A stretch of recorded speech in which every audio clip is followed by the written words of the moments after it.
প্রত্যেকের কাছে আসবে, কিন্তু চন্দ্রচূড় বাবু আমি আপনার কাছ থেকে শুরু করতে চাই একটাই কারণে। এখানে যতজন বসে রয়েছেন তাদের মধ্যে একমাত্র আপনি সরাসরি কোনো প্রত্যক্ষ রাজনীতির সঙ্গে যুক্ত নন, কিন্তু আপনি সাম্প্রতিক রাজনৈতিক ইতিহাস নিয়ে লেখেন, কাজ করেন, গবেষণা করেন।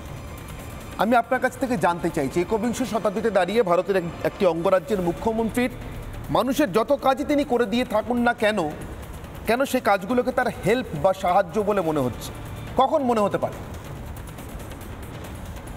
অনির্বাণ, একটা তো বলতেই হবে যে তৃণমূল কংগ্রেসের যে নির্বাচনী প্রচার দেখছি এবারে, সেটাতে মনে হচ্ছে যে এটাকে বলা যেতে পারে ক্রাইসিস অফ এজেন্ডা।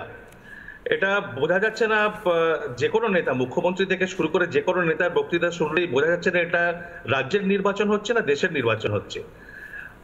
মুখ্যমন্ত্রীর একটা অদ্ভুত বলার ধরন আছে, আমি কোনো অসম্মান করতে চাইছি না, কিন্তু উনি যে যখন বলেন কাজের ফিরিস্তি দেন, যেটা দেওয়ার ওনার কর্তব্য প্রধান নাগরিক হিসেবে, এটা করে দিলাম, ওটা করে দিলাম, এটা করে দিয়েছি, ওটা করে দেবো, এই ধরনের একটা বলেন যেন মানে সত্যি মনে হয় মানে একটা ফেভার করছেন, সেরকম একটা দলের তরফ থেকেও সেরকম একটা ভাব থাকে। কিন্তু আমি নির্বাচনী ইস্তেহারটা দেখছিলাম তৃণমূলে, খুব মানে আমোদিত হলাম দেখে সেটা, কারণ বুঝতে পারলাম না যে ওনাদের প্রমিসটা ঠিক কি, দেশের জন্য কি করবেন। ওনারা তো এককভাবে সরকার তৈরি করতে পারবেন না, এজেন্ডাটা কি কি করবেন পার্লামেন্টে গিয়ে। নির্বাচনী ইস্তেহারে যা যা ইস্যু সিলেক্ট করা আছে, হাইলাইট করা আছে, তার 90%ই বোধহয় রাজ্যের সঙ্গে জড়িত। কিন্তু রাজ্য সরকার তো রয়েছে, তৃণমূল তো রাজ্য সরকারেই রয়েছে, তো সেখানে আলাদা করে দেশের জন্য কি করবেন, পার্লামেন্টে গিয়ে কি করবেন, তার পার্লামেন্টে এমপিদের কি পারফরমেন্স, সেগুলো নিয়ে কোনো উচ্চবাচ্য দেখলাম না। এবং কোন ইস্যুতে রাজ্য কেন্দ্রীয় সরকারকে দেশের জন্য যে প্রমিস গুলো করেছেন, যে পেট্রোপণ্যের দাম কমিয়ে দেবেন, 10টা ফ্রি সিলিন্ডার দেবেন, আরো অনেক কিছু রয়েছে, সেটা করবেন কেমন করে, এককভাবে তো করতে পারবেন না। ফলে যে প্রমিসটা ওনারা করছেন সেটা করতে গেলে অন্য কারোর সঙ্গে জোট বাঁধতে হবে। যার সঙ্গে জোট বাঁধবেন, প্রথম প্রশ্নটা তো কার সঙ্গে জোট বাঁধবেন, সেটাই তো কোনো ঠিক হয়নি। যার সঙ্গে জোট বাঁধবেন ওনাদের দাবিটা কি, তৃণমূলের দাবিটা কি তারা মেনে নেবেন সব? তাহলে সেইটাই যখন ঠিক হয়নি, প্রতিজ্ঞাটা প্রমিসটা করছেন কেমন ভাবে? তো এটা রাজ্যের নির্বাচন না কেন্দ্রের নির্বাচন, কেন্দ্রে গেলে কি করবেন, এতদিন ধরে এত এমপি গেছে তারা গিয়ে কি করেছেন তার কোনো হিসেব নেই।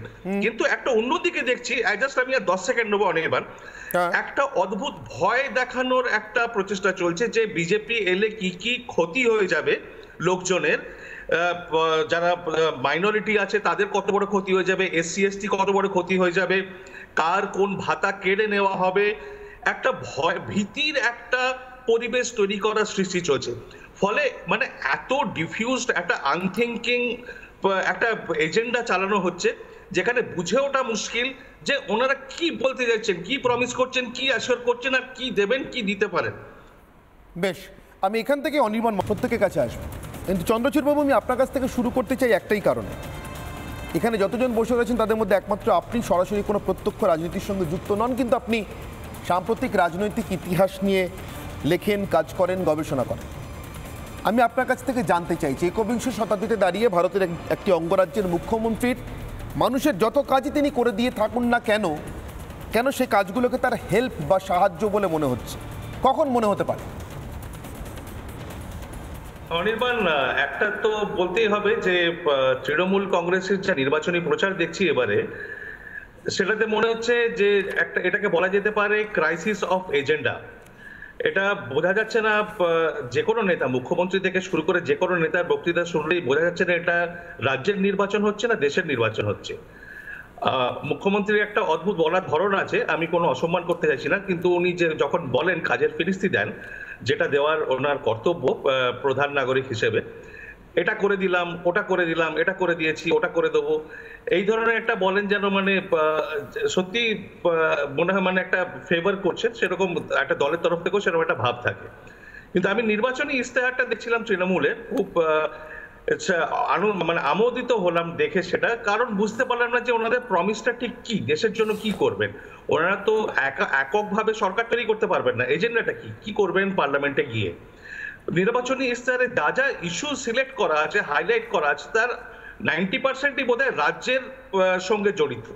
কিন্তু রাজ্য সরকার তো রয়েছে, তৃণমূল তো রাজ্য সরকারেই রয়েছে, তো সেখানে আলাদা করে দেশের জন্য কি করবেন, পার্লামেন্টে গিয়ে কি করবেন, তার পার্লামেন্টে এমপিদের কি পারফরমেন্স, সেগুলো নিয়ে কোনো উচ্চবাচ্য দেখলাম না।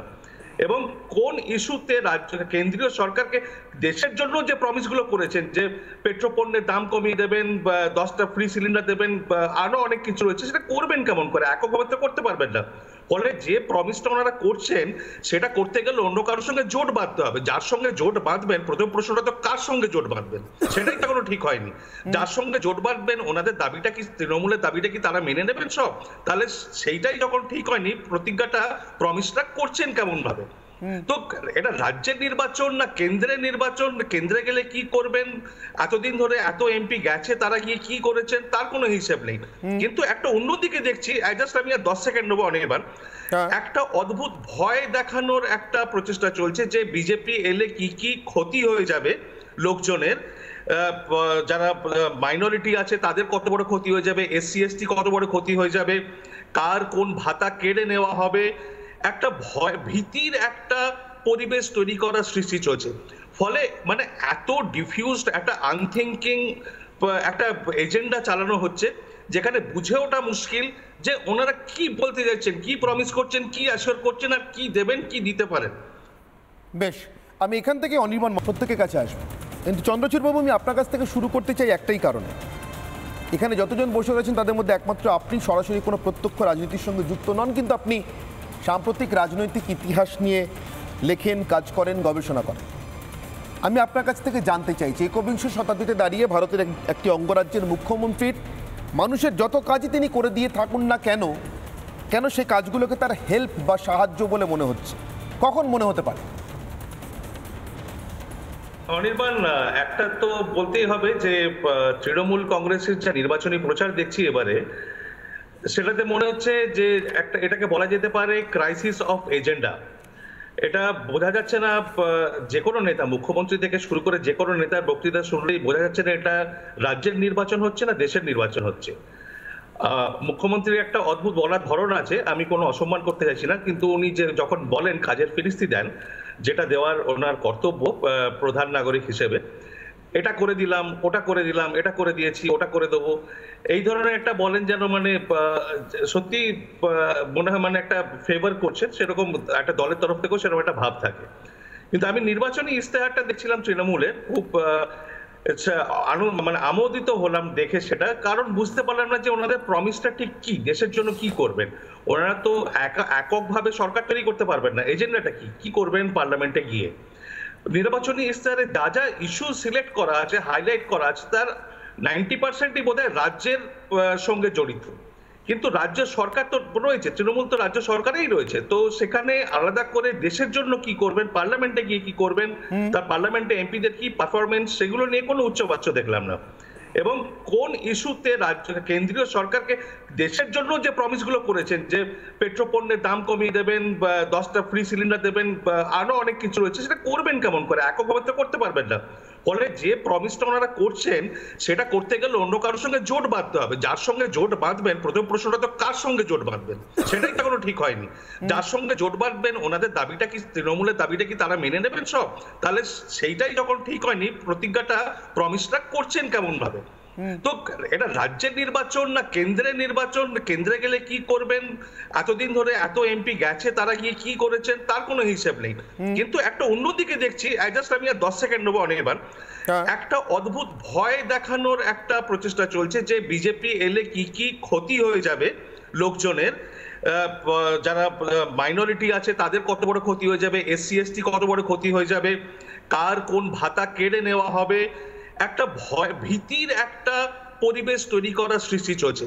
ফলে মানে এত ডিফিউজড একটা আনথিঙ্কিং একটা এজেন্ডা চালানো হচ্ছে, যেখানে বুঝে ওঠা মুশকিল যে ওনারা কি বলতে যাচ্ছেন, কি প্রমিস করছেন, কি অ্যাসিওর করছেন, আর কি দেবেন, কি দিতে পারেন।